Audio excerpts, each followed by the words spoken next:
You talk golden to me. It's my dream to have a golden beard. Younger but looks older. I'll even try a squat. Here we go. Talk golden to me. The six of clubs. The golden.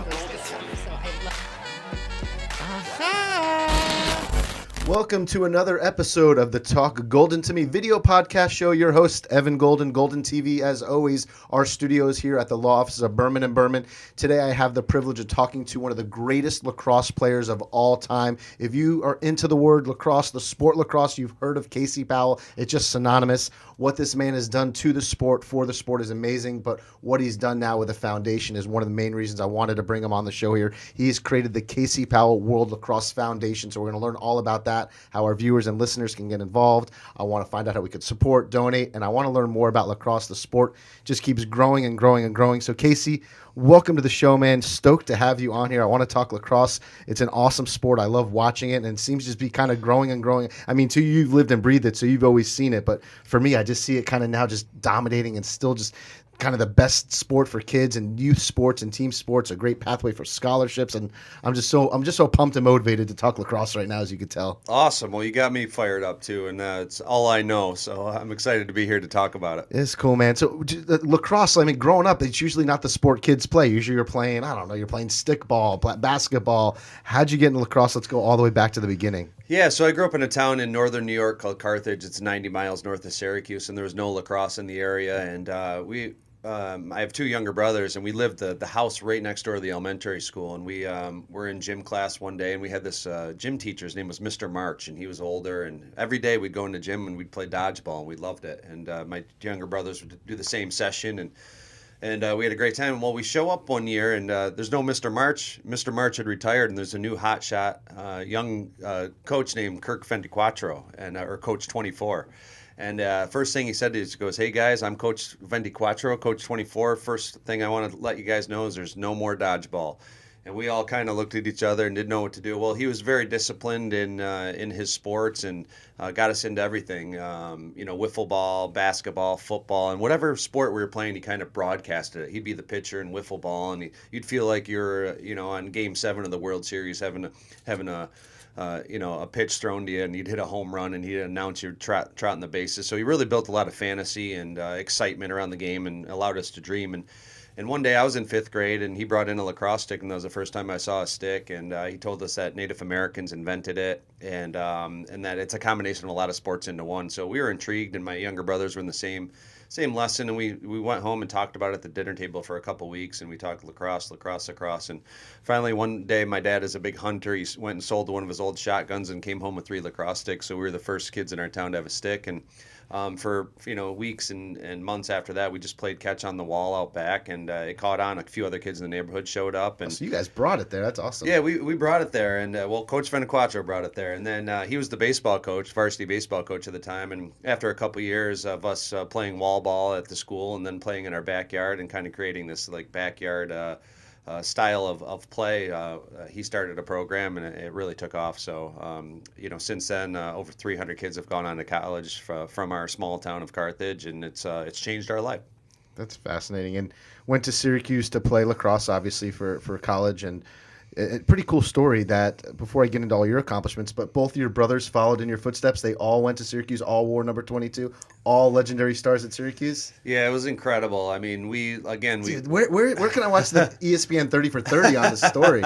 This is great. Right. Well, yeah, it's really cool that we wanted to be there. We dreamt about it. We had these heroes, both the Coach Simmons Jr. and the Gate brothers, and they inspired us. And we'd go home after watching the Syracuse games, and I would be Gary Gate, and my brother Ryan would be his twin brother Paul Gate, and then my brother Mike, the youngest, would be the opposing team's goalie. So we'd always put him in the net and fire on him. But I went there. I had a great career. I set the Syracuse scoring record. 2 years later, with 19 seconds left in the national championship, my brother Ryan tied it.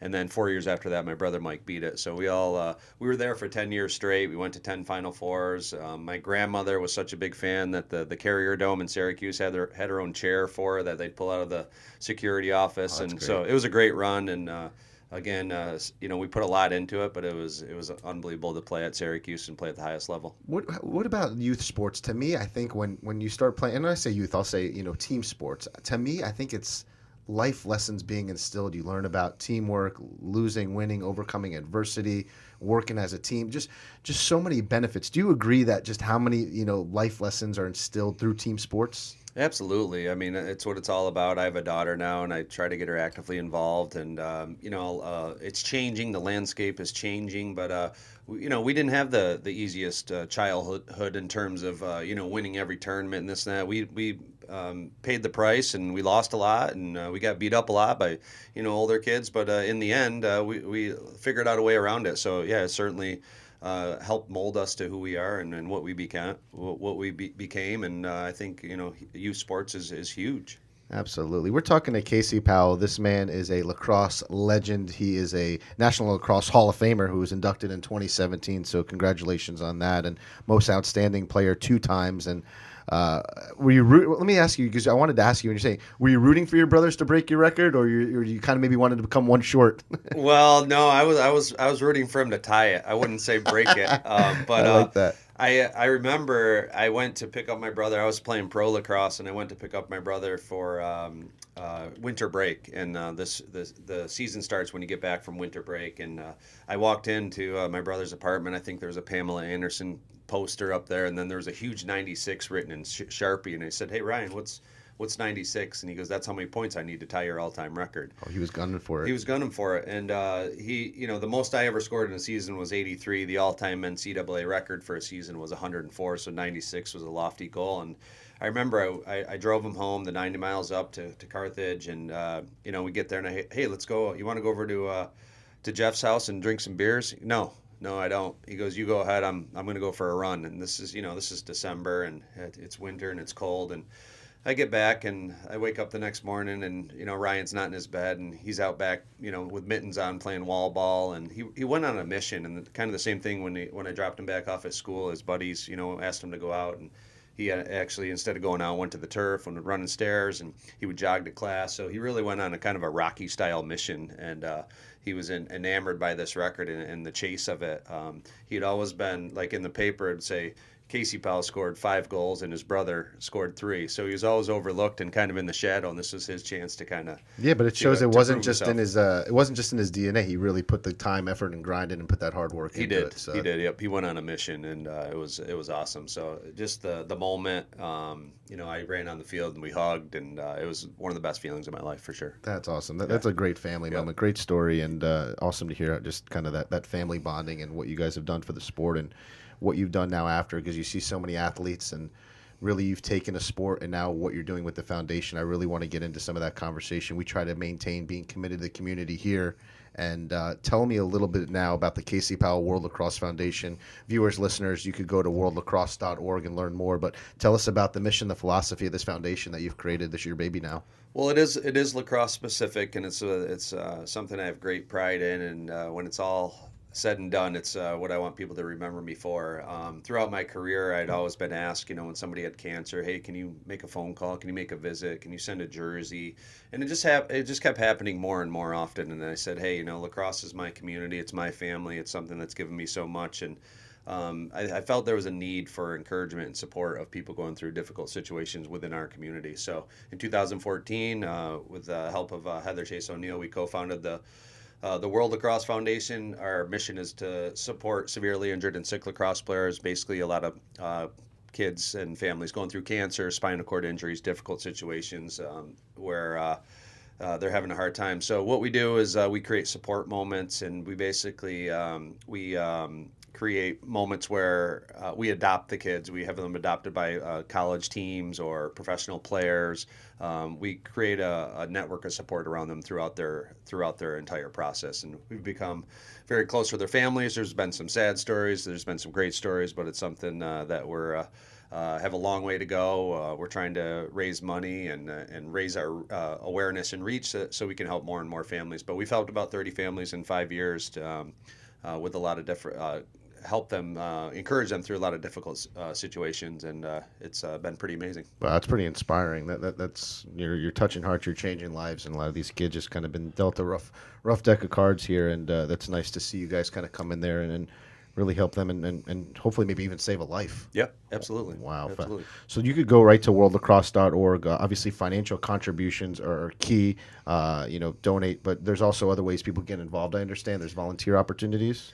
Yeah, we offer a couple different avenues where people that are inspired to help, and it shows the camaraderie of the game and ways to get involved and kind of giving back. If you are in a good situation, so we can run World Lacrosse Foundation clinics. You can run a World Lacrosse Foundation social, different things to kind of help out. But anything you can do to help support us through social media and spreading the word is beneficial and helpful. Yeah, that was one thing we wanted to do. There's obviously so many nonprofits out there, and there's a lot of organizations that are doing some amazing things that just viewers, listeners, people just don't know about them. They're not aware of it. So we wanted to really shed a light on your foundation and what you're doing. And I was reading about Sue's Circle. Maybe you want to share our viewers a little bit about that as well. Yeah, my mom, Sue Powell, she's a cancer survivor. She survived ovarian cancer. I was in college when it happened, and it's a tough situation. It affects so many people and affects the whole family. And my mom's been a huge supporter of all of us, and especially myself, and inspiration. And she's helped with the backside of the foundation and all my lacrosse events. And Sue's Circle is a place where mostly mothers can go to and network with each other and find out anything from top doctors or hospitals to answering little questions that may arise when somebody's going through a sickness, and figuring out ways to helping with fundraisers and things like that. So my mom has been generous with her time to help this out, and it's something that she's very passionate about as well. So Sue's Circle is a big part of the foundation and what we're trying to do.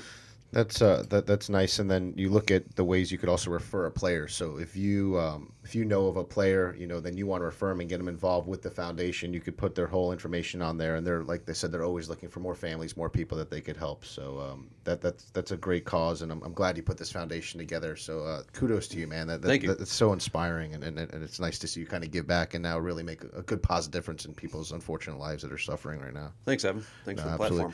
Tell me about. I wanted to switch gears a little bit, because I understand that you created kind of your own version of lacrosse. Is this green lighted? Is this a go? Is this a theory? Yeah. Tell me about this.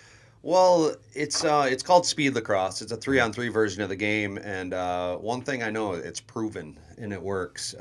It's 3-on-3 with the goalies 4-on-4 or nope. So it's 3-on-3. It's the same exact style we played in the backyard, and the court is 40 yards long, 20 yards wide, which is basically the same size as our backyard. And we played so much in the backyard, it became the neighborhood thing. There was no grass back there. There'd be little patches, and we'd mow it. And my brother Mike would grab a bag of flour and put a crease around the goal, and my parents would be drinking beer and flipping burgers, and the neighbors would come over. And but it became a neighborhood thing. So when I looked back to, hey, why were me and my brother so successful at this game? It came back to the backyard. That's where we fantasized. That's where we repped our work. That's where we pretended to be other people and competed. And the blood, sweat, and tears was back there. And that's what I wanted to create. It was also where I learned to love the game. And I wanted to create this as the landscape of lacrosse continues to change and gets a little bit more serious, that lacrosse was always an outlet for me to get out and to forget about everything else, the hardships and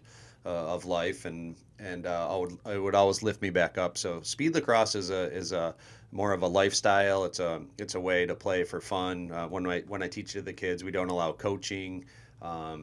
It just gives kids an opportunity to get out there and fantasize and have fun and get up and down and have fun playing lacrosse. I like that. Kind of almost like a free range. Just get out there. Yep. That's cool. So, and that, do you see this? Is this going to become? Are we trying to make this a league, a professional league, possibly? Yeah, that's been the idea. I mean, I want to. We do it on beaches, beach festivals. I've been eyeing down the Delray Beach Tennis Center. I can just picture that in my head, packed, jammed with maybe you could be the MC of the event, rocking and rolling with a DJ and a packed house there, playing. That's about the size of the court, and introducing the top pros to come down and play, and just make it a great lacrosse event. That's cool, man. I like that. Speed lacrosse. It's fun. That's exciting, and people could form their own teams. You make a little tournament. All right, we're going to talk after the show about that. I want to do that and we tie in the foundation to it. So I think that would be a fun event, exciting event. Yeah. Have different levels from amateurs to novice to pros. So I like that. Speed lacrosse. Talking with Casey Powell. This man is a Hall of Famer lacrosse legend, created his own foundation now, just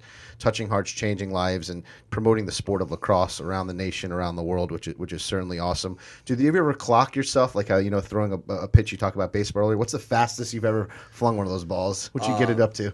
My fastest is 102 miles an hour. Oof. I think the world record's like 119. But I did just 2 weeks ago. I threw out the first pitch at the Chicago White Sox game.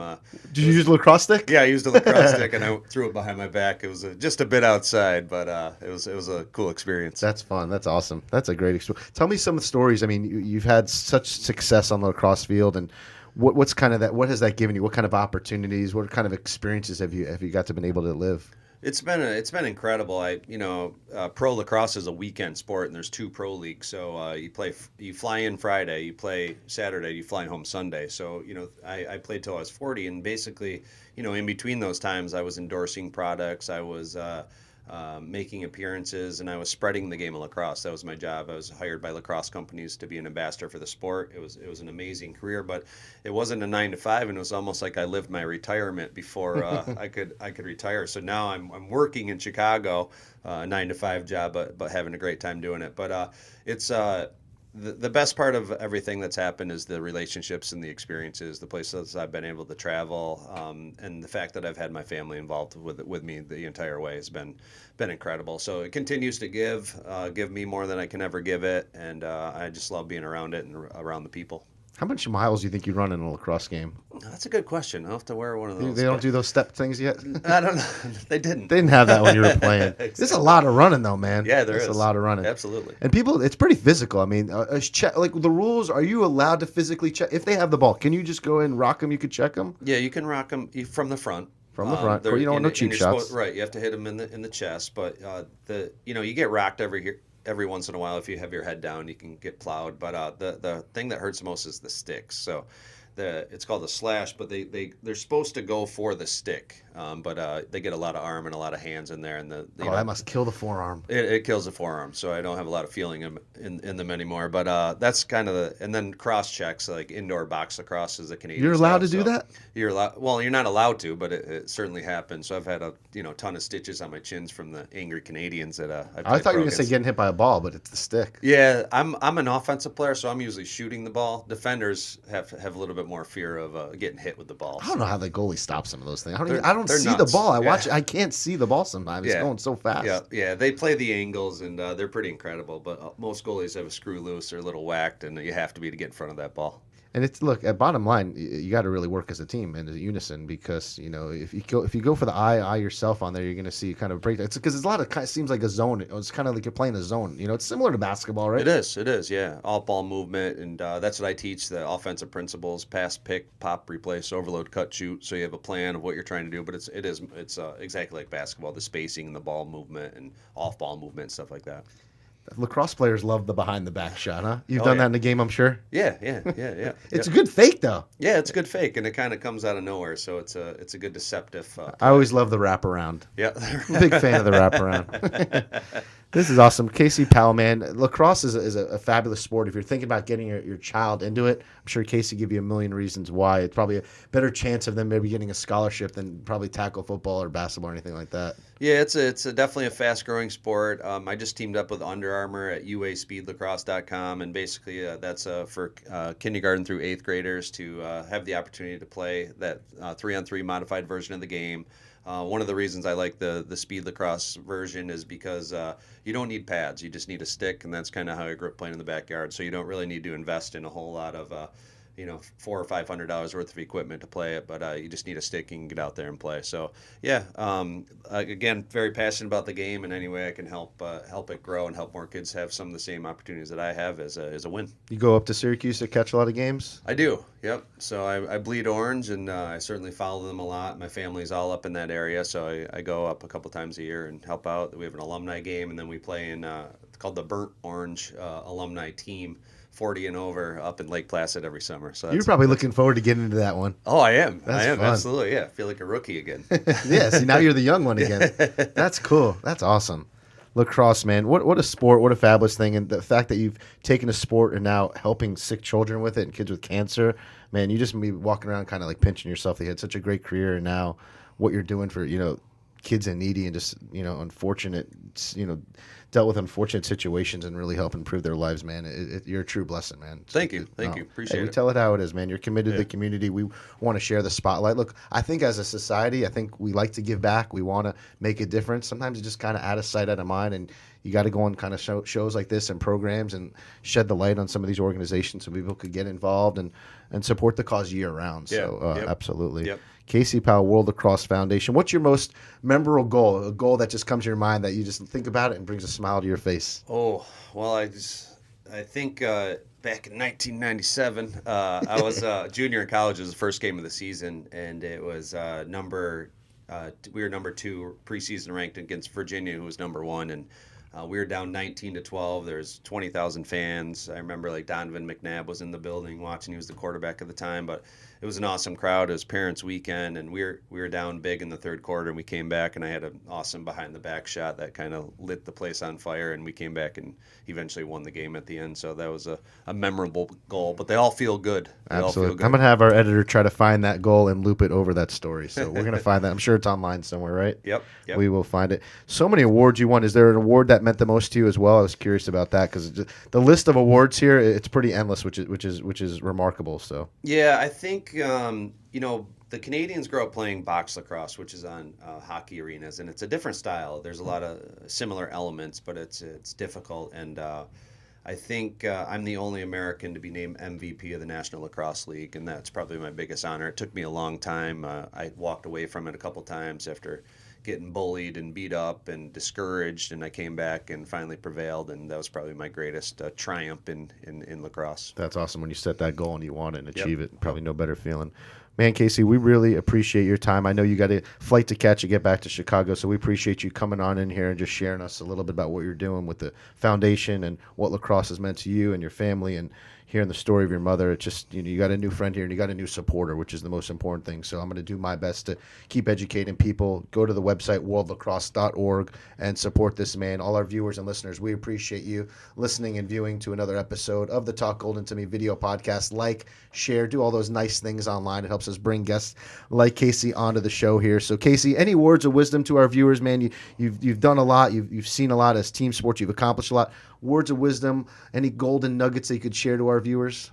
I think one of the things that I always think about and talk about is win the day. So I just say, hey, win the day today, and that's kind of my goal is have a beauty of a day. I like that. Win the day. Listen, sometimes it's the short-term things. Everyone's kind of looking at the big picture. Let's worry about right here, right now, and win the day. Well, you definitely won the day with us. I appreciate that. This is Casey Powell. Follow him on all social media, easy find, and again, support worldlacrosse.org. This is Evan Golden from the Talk Golden to Me video podcast show from the Law Office of Berman & Berman. We appreciate your time listening and viewing. If you're doing either, you're doing the right thing. So till next time, tune in as always to our shows. We appreciate your time. We are out of here. Thank you.